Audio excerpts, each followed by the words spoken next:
Welcome to the FUMS Now podcast show, where we share tips and tricks for living your best life with MS. Find us online at FUMSnow.com. I'm your host, Kathy Young.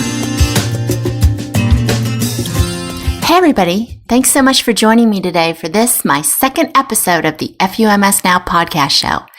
If you didn't get a chance to listen to episode 1, I encourage you to do so. It was a great interview with Dan and Jennifer Digman. They're a married couple, and each one of them has MS. So they wrote this great book about how they're dealing with those challenges, and it made for a really interesting interview. Before we get to this next interview, I want to remind you to go to www.fumsnow.com and sign up for our free newsletter right there on the homepage so you don't miss any of the information, inspiration, or motivation on that website, along with all the tips and tricks for living your best life with MS. Today's interview is with Kathy Bolen, an MS nurse at the MS Center of Tidewater in Norfolk, Virginia.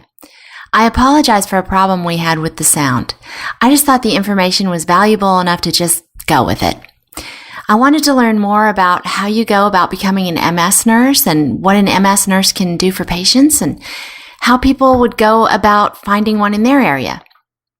Nurses are really special people, and I think MS nurses are extra special. I know Kathy is. Let's get to that interview right now. So, hey, Kathy Bolen, thanks so much for being with us. We really appreciate it. As I said earlier, Kathy is an MS nurse with the MS Center of Tidewater and happens to be my MS nurse. And I'm just wondering a couple things, Kathy. What is an MS nurse exactly, and how does it differ from other RNs? I don't know that it differs a whole lot from other RNs. I mean, I am a registered nurse. I've got lots of years of practice.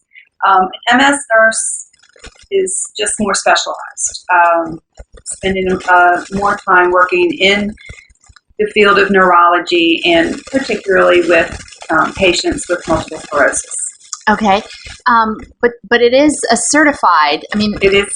Yes, right? It is certification, absolutely. That's a certification exam that is offered through the International Organization of MS Nurses, IOMSN, and you do have to sit for that exam, and with the passing of that exam, your certification is good for 5 years. You do have to recertify, and with proof of hours of clinical work as well as continuing education. Interesting. So, well, I'm not sure about this next question I had for you. I think you kind of answered it in that there is an entire, it sounds like there's a grouping of nurses, MS nurses, sort of an association. So my next question was going to be, is it common to have an MS certified nurse in a neurology practice? Or is that just MS centers? But it's sounding like maybe this is becoming more commonplace. Is that right? It is becoming more commonplace. I don't think all neurologists have an MS nurse. Of course, not all neurologists specialize in MS. Right. But I think your major centers will have registered nurses. And it varies anywhere from. I know in some instances there are licensed practical nurses or LPNs. There are RNs, but I think there's a majority that are actually nurse practitioners who specialize in multiple sclerosis as well. So it's a variety. Okay. Well, what types of things can you do for MS patients? What types of things? My role is multifaceted. I know. The MS nurse's role is not clearly defined, so we wear lots of hats. I do patient education. I help my provider with symptom management when patients call in. Yes, you do. And thank you, by the way. You're welcome. I do also coordinate research studies. Try to do a little bit of social work when the need arises. Interesting. Just a lot of different, it's whatever the needs are kind of at the time, I guess. So, right. Yeah. And you're so good at it. What other than drug therapy do you see giving the most benefit to MS patients? Like, for instance, are you hearing from people that they're maybe getting massages and that's really helping, or, I don't know, exercise, or is there something other than drug therapy that you see giving a lot of benefit? We have patients that talk about diet changes. They do, not that we have any one particular diet that we would recommend, but sure. we always encourage good, clean eating, and patients also ask us often about exercise. We encourage exercise, obviously in moderation. Right. And that's, again, very individual, and whatever you feel you are capable of doing. Sure. We always encourage yoga, aquatherapy or water aerobics are very good, especially if someone has some difficulty with their legs. They tend to feel stronger in the water. We've heard patients report, which is kind of interesting, the weightlessness, I guess. Yeah, buoyancy goes a long way. We do encourage those. We make a lot of referral to physical therapy. Oh, okay. Just to help with gait training and balance and those kind of things. So we do encourage that when necessary. Great. So a lot of those kind of things. Excellent. Now, I know you go to MS conferences. In fact, I think you were at ECTRIMS this year, right? I was, yes. What did you hear there that you are excited about? ECTRIMS was, for me, was a different meeting. It's extremely scientific, lot of research, data, and a little bit more over my head.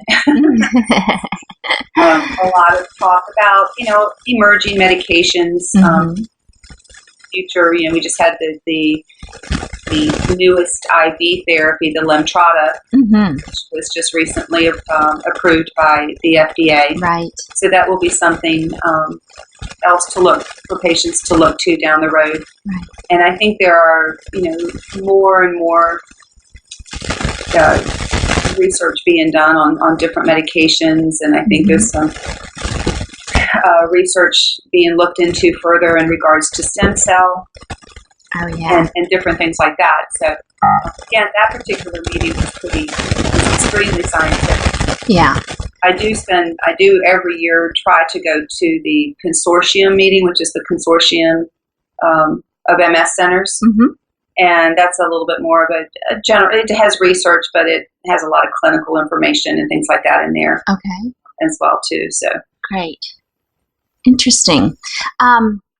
Okay, so how would someone find an MS nurse in their area? Is there sort of a directory that they could go to that you know of?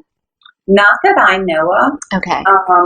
What was the name of that association you said? Because maybe I can look that up and put it in the show notes.